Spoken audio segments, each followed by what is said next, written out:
మీరాతో మైళ్ళు. రవి రోజు తెల్లవారుజామునే లేస్తాడు. అతని జీవితంలో విశ్రాంతికి స్థానం లేదు. అతను ఫుడ్ డెలివరీ చేసే వ్యక్తి, అవసరం వల్ల వృత్తి ఎంచుకున్నాడు. అతను ఓ విధవుడు, వయసు 3వ దశకంలో. రెండవ కూతురి పుట్టుక సమయంలో అతని భార్య రాధిక మరణించింది. అప్పటినుంచి అతని ప్రపంచం 3 విషయాల చుట్టూ తిరుగుతుంది: పని, 8ఏళ్ల కుమారుడు ఆర్యన్, ఇంకా 2ఏళ్ల చిన్న కూతురు మీరా. ప్రతి ఉదయం ఆర్యన్ని పాఠశాలకి వదిలేసిన తరువాత తన బైకు మీద చిన్న పసిపాప సీట్ కట్టించి, మీరా కోసం చిన్న హెల్మెట్, స్కార్ఫ్ వేసి తీసుకెళ్లేవాడు రవి. మీరా ఓ చిన్న బొమ్మని పట్టుకుని మౌనంగా కూర్చుంటూ తన తండ్రి డెలివరీలు చేస్తూ పోయే దారుల్ని గమనించేది. కాని మీరా ఒక్క ప్రయాణికురాలే కాదు, ప్రతి డెలివరీకి ఆమె భాగస్వామి. రవి ఆ భారాన్ని మోస్తున్నాడు ప్రతిరోజూ. అదే సమయంలో ఆయన చుట్టూ ఉన్న ప్రజలు ఈ పరిస్థితిని ఎలా స్వీకరిస్తున్నారో వివిధ కోణాల్లో చూస్తాం. 1. కారుణ్యంగా చూసే కేఫే యజమాని. ఒకరోజు ఉదయం కేఫే ఆమ్చి ముంబై వద్ద లంచ్ పికప్ చేస్తున్నప్పుడు యజమాని మిసెస్ డిసౌజా మీరా అని కూర్చుని ఆటలాడుతుండగా చూశారు. ఓ బాబూ, నీవు ఆమెను ప్రతిరోజూ తీసుకెళ్తావా? ఆమె ప్రశ్నించారు, కరుణతో కూడిన స్వరం. అవును మేడం, అమ్మానాన్న లేరు, డే కేర్ పెట్టే స్తోమత లేదు. ఆమె డెలివరీ ప్యాకెట్ ఇవ్వడంతో పాటు చిన్న టిఫిన్ పెట్టింది. పసిపాప కోసం పెరుగన్నం. చిన్నారి కోసం, ఆమె మురిపెంగా చెప్పారు. రవికి కళ్లలో నీరు వచ్చింది. 2. చిరాకు చూపిన కస్టమర్. ఒక అపార్ట్మెంట్ గేట్ వద్ద ఓ మెత్తని మహిళ ఫుడ్ తీసుకున్నాక మీరా వైపు అసహనంగా చూసింది. బిడ్డను ఇలా బైక్ మీద తీసుకెళ్లడం బాగోదు. ప్రమాదం జరిగినా క్షమించండి మేడం, తప్పదు.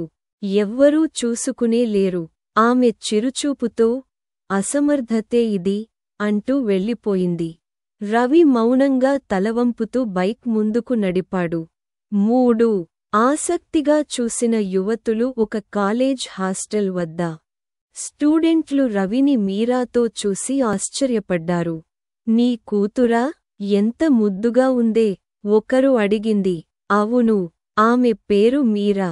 వాళ్ళు మీరాతో సెల్ఫీలు తీసుకున్నారు, చాక్లెట్ ఇచ్చారు. ఒక అమ్మాయి మురిపెంగా అన్నది, ఇవ్వాడు అసలైన హీరోలా ఉన్నాడు. 4. సహానుభూతితో ఉన్న గార్డు. ఒక ఆఫీస్ బిల్డింగ్ గేట్ వద్ద సెక్యూరిటీ గార్డు కమలేష్ మీరాను బ్లంకెట్లో కప్పుకుని చూసి గమనించాడు.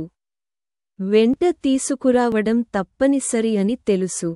ఈసారి లోపల మా గార్డు క్యాబిన్లో కూర్చోపెట్టు, వేడి ఉంటుంది అన్నాడు. అప్పటినుంచి ఆ బిల్డింగ్కి రవికి డెలివరీ ఉంటే మీరా కమలేష్ దగ్గరే ఆడుతూ ఉండేది. 5. నియమాలపై గట్టిగా చెప్పిన వ్యక్తి. ఒక ట్రాఫిక్ సిగ్నల్ వద్ద ఓ సూట్ వేసుకున్న వ్యక్తి వచ్చి బైక్ తట్టాడు. ఇలా పిల్లల్ని తీసుకెళ్లడమా? ప్రమాదం అయితే? సార్, తప్పని పరిస్థితి. జీవించడానికి ఇదే మార్గం.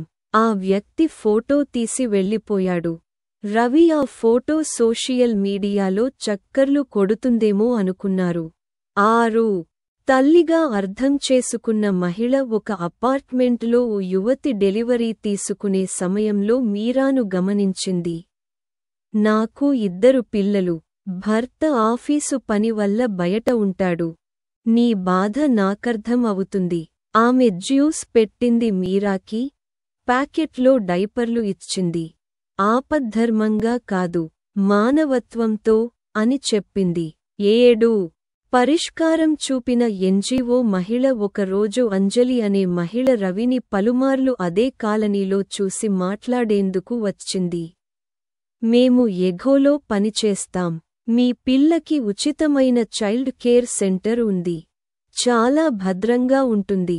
ఒకసారి వచ్చి చూసుకోండి రవికి మొదట భయం, కాని ఆమె మృదుస్వరం నమ్మకాన్ని కలిగించింది. 8 మౌనంగా సహాయపడిన కస్టమర్ ఒక అపార్ట్మెంట్లో ఎప్పుడూ డెలివరీకి వెళ్ళినప్పుడు తలుపు తీయకుండా ప్రతిసారి 100 రూపాయలు ఇచ్చే ఓ లఫాఫా ఉండేది.